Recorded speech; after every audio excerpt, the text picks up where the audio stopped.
Hey, lovelies. So, y'all, let me tell y'all something. Honey,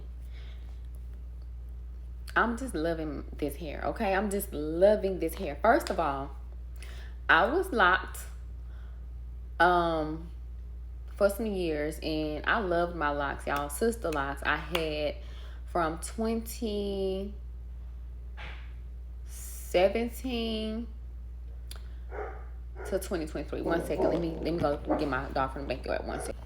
Okay, I'm back, y'all. So anyway, so I was locked from September 2017 to September of 23. So that's 17. That's 5 years. Was it 16 or 17? You know what? I think it was 16. So that's 6 years. And let me tell you, I loved them. I absolutely loved my locks. They were down my back. They were healthy. But I wasn't healthy. And that was the problem. I had went through so much, y'all, during the time that I had, from the time that I installed my locks to the time that I cut my locks off. And it wasn't just physical. I was just tired of, having the weight there. It was the weight. Do you understand what I'm saying?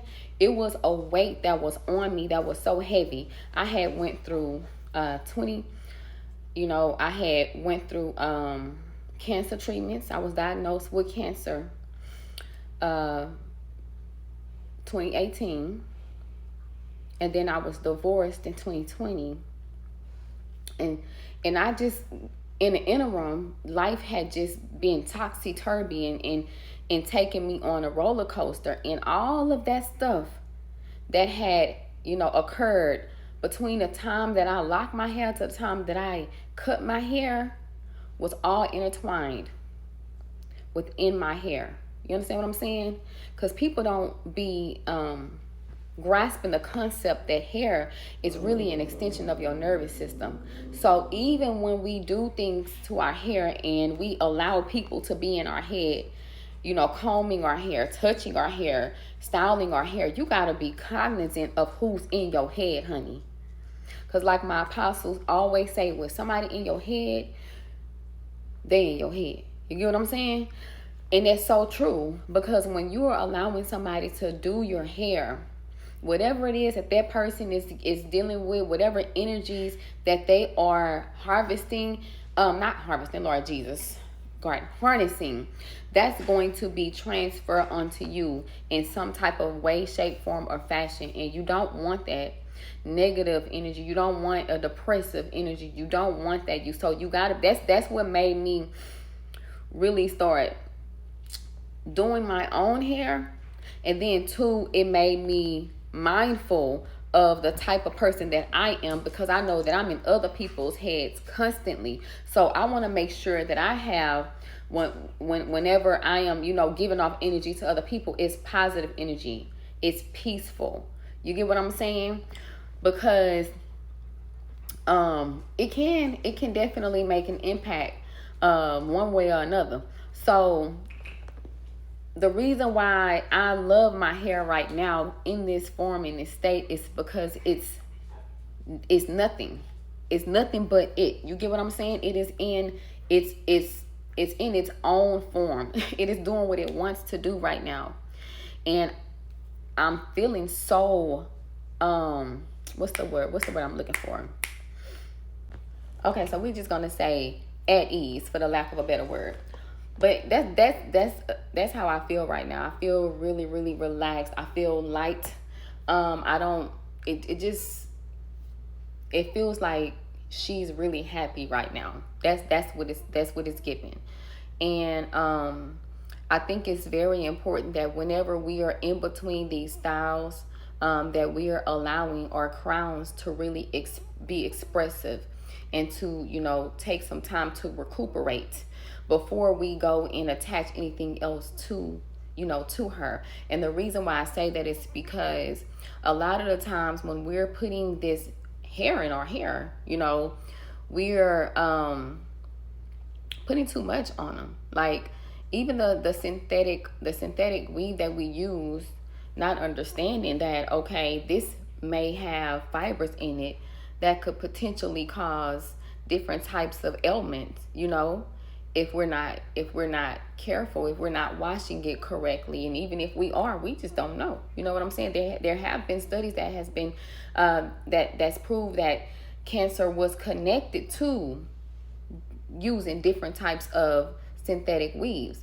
And even if you're using hair like human hair, you don't know what that human was going through before you got that hair. You know what I'm saying? I don't care if you watched it or not.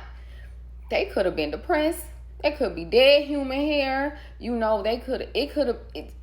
so many different things that could have been going on with that hair before it got to you. You know what I'm saying? And so you just have and I know ain't nobody getting no hair, praying over no hair, talking about some, Lord, please cover this hair. Nobody's doing that.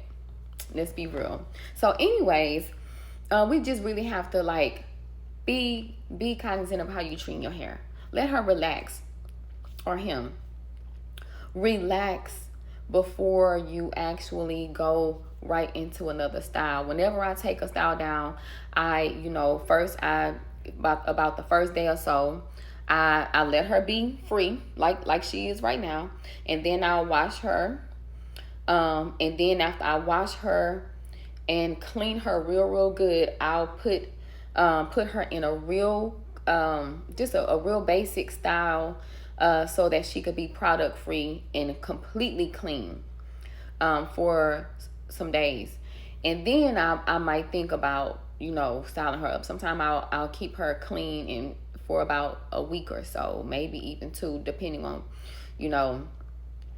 whether or not she be cooperating, because sometimes she'll start getting out of hand, or whatever have you. But at the end of the day, this is the form that I like. I really do. And so really and truly, I just really got on here to flex about her, because I'm excited. I love it. You know what I'm saying? This looks untamed to a lot of people, but to me, it's beautiful. It reminds me of a bouquet. It reminds me of a bouquet. It reminds me of flowers, a floral arrangement. Even though she's not curly, it's listen. I love it. So anyways, y'all, let me know what y'all think. Are y'all into y'all hair this much? Do y'all really believe that the hair is an extension of your nervous system? If you believe that, do you really take that to heart? Do you think about that whenever you're going in and out of different styles? Or are you just, frying your hair, applying unnecessary tension to your hair, weighing your hair down with products, not allowing your crown to breathe? Which one is it? All right. Bye.